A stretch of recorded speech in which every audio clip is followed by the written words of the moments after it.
അതുകൊണ്ട് മൂഢജഹീഹി ധനാഗമ തൃഷ്ണ, നിന്റെ ധനാഗമ തൃഷ്ണകളെല്ലാം വിട്ടേക്കുക. കുരു സദ്ബുദ്ധി മനസ്സി വിതൃഷ്ണാം, ലൗകിക വ്യാപാരങ്ങളോടെല്ലാം വിരക്തി, മനസ്സി വിതൃഷ്ണ. എല്ലവസേവിച്ച കർമ്മോപാത്തം വിത്തം തേന വിനോദയ ചിത്തം. നിന്റെ മനസ്സിനെ സന്തോഷിപ്പിക്കേണ്ടതാണ് നിന്റെ കർമ്മങ്ങളിൽ കൂടി കിട്ടുന്ന ആ ധനം, യഥാർത്ഥികമല്ലാതെ കിട്ടുന്ന ആ ധനം നിന്റെ മനസ്സിനെ സുഖിപ്പിക്കട്ടെ. ആ ഒരു ജീവിത ബന്ധമാണ് നമ്മൾ ഈ സ്വധർമാനുഷ്ഠാനത്തിൽ കൂടി നമ്മൾ കൊണ്ടുവരുന്നത്. അതാണ് ശ്രേയോ പരധർമ്മോ ഭയാവഹ. മറ്റുള്ളവരുടെ ധർമ്മം, അതായത് നമ്മുടെ സ്വധർമ്മത്തെ വിട്ട് നമ്മൾ ഏറെ ധർമ്മം അനുഷ്ഠിക്കുന്നത് കൊണ്ട് നമുക്ക് ഭയമേ ഉണ്ടാകത്തുള്ളൂ. ഉദാഹരണം ഞാൻ ചെറിയൊരു ഉദാഹരണം പറയാം. നമ്മൾക്കിപ്പോൾ നല്ല പടം വരയ്ക്കാൻ അറിയാവുന്ന ഒരാളുണ്ട്, ചിലർക്ക് വരയ്ക്കാനേ അറിയത്തില്ല, അല്ലെങ്കിൽ നല്ല പാടാൻ അറിയാവുന്നവരുണ്ട്, ചിലർക്ക് നല്ലോണം നൃത്തം ചെയ്യാൻ അറിയാം. ഇതെല്ലാം അവർക്ക് കിട്ടിയ ജന്മവാസനയാണ്. ഇത് കണ്ടുകൊണ്ട് നമ്മളെ കുട്ടികളെയും ചിത്ര പാടും നടക്കുന്നു പാടിക്കണം, എൻ്റെ കൊച്ചിനെ എന്ന് പറഞ്ഞാൽ പാടിക്കാൻ പറ്റുമോ? വലിയ ശ്രമമാണ്. അതാണ് ഈ ഗുണത്തെ മാറ്റാൻ വലിയ പാടാണ്. അവനവൻ്റെ സ്വധർമ്മത്തെ മാറ്റി. ചിത്ര പാട്ടുകാരിയായതുകൊണ്ടല്ലേ ലോകപ്രസിദ്ധയായത്. വേറെ ഏതെങ്കിലും ഫീൽഡ് വിട്ടാൻ പറ്റുമായിരുന്നു. അവരവരുടെ സ്വധർമ്മം കണ്ടെത്തി ആ ഫീൽഡിൽ അവർ വിജയിച്ചത് കൊണ്ടാണ് അവർക്ക് ജീവിത വിജയം ഉണ്ടായത്. വേറെ ഏതെങ്കിലും ഒരു ഫീൽഡിൽ അവരെ മാറ്റി വിട്ടെങ്കിൽ, അവരൊരു ഡോക്ടറാക്കി വിട്ടെങ്കിലുള്ള അവസ്ഥ ഉണ്ടായിരുന്നു. അതല്ലേ നമ്മളിവിടെ കാണുന്നത്.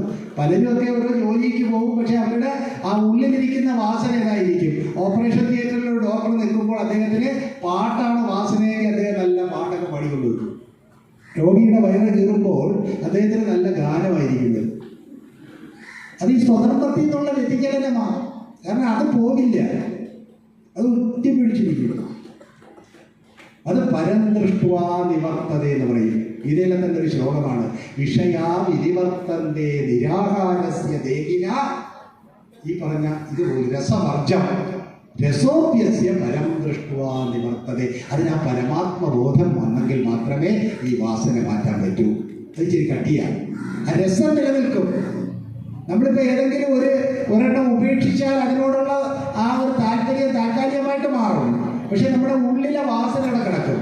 വേറൊരു അവസരത്തിൽ അത് പ്രബലമാകും. ഇവിടെ അർജുനനോട് ഭഗവാൻ എന്ന് പറയുന്നതാണ്, നിനക്ക് ക്ഷത്രിയ വാസന പ്രബലമായിട്ടുണ്ട്, നിന്റെ വാസന ഏതാണ് നിനക്ക് അറിയാം. നീ ഇപ്പോൾ അത് ചെയ്തില്ലെങ്കിൽ ഇപ്പോൾ നിനക്ക് ധാർമ്മികമായ ഒരു അവസരം കിട്ടിയിരിക്കുകയാണ്.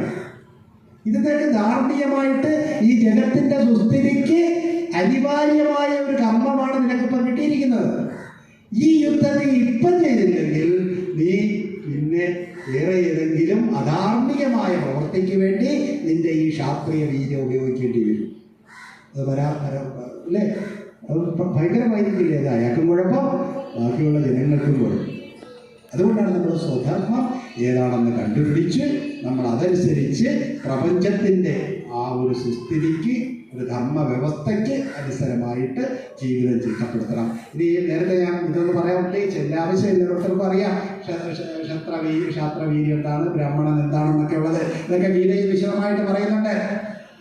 ബ്രാഹ്മണന്മാരുടെ ഗുണങ്ങൾ, അതായത് സ്വഭാവത്തിൽ നിന്ന് നമ്മളൊരാൾ. ഇവിടെ പ്രശ്നം വന്നത് നമ്മൾ ഈ ജാതിയെ പറ്റിയൊക്കെ പറയുമ്പോൾ അതൊക്കെ വിശാലമായിട്ട് പറഞ്ഞ് നമ്മൾ പോകേണ്ട കാര്യമില്ല. കാരണം ജാതിപരമല്ല ഈ വർണ്ണവ്യവസ്ഥ. അത് ഈ സമൂഹത്തിൽ വലിച്ചെടുക്കപ്പെട്ടത് കൊണ്ടാണ് ഈ പറഞ്ഞ എല്ലാ കുഴപ്പങ്ങളും ഉണ്ടായത്.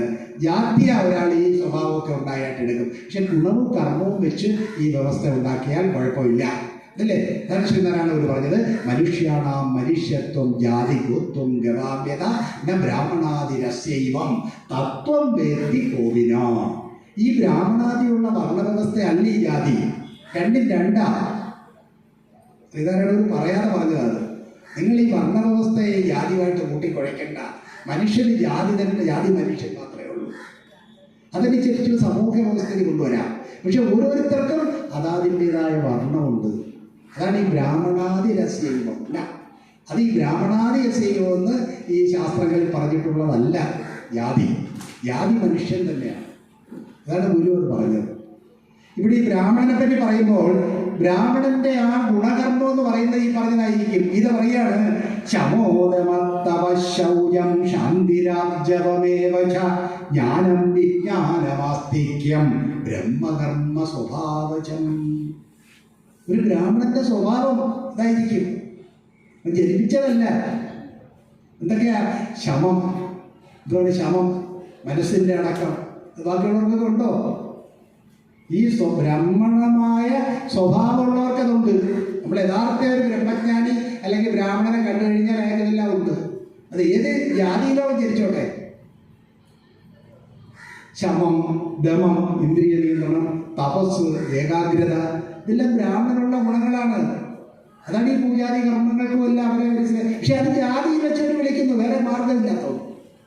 ഒരുത്തരെ എങ്ങനെ അവർ ഇപ്പം PSC നോട്ടിഫൈ ചെയ്യുന്നത്? എങ്ങനെ ഒരു ബ്രാഹ്മണനെ അവർ സെലക്ട് ചെയ്യും?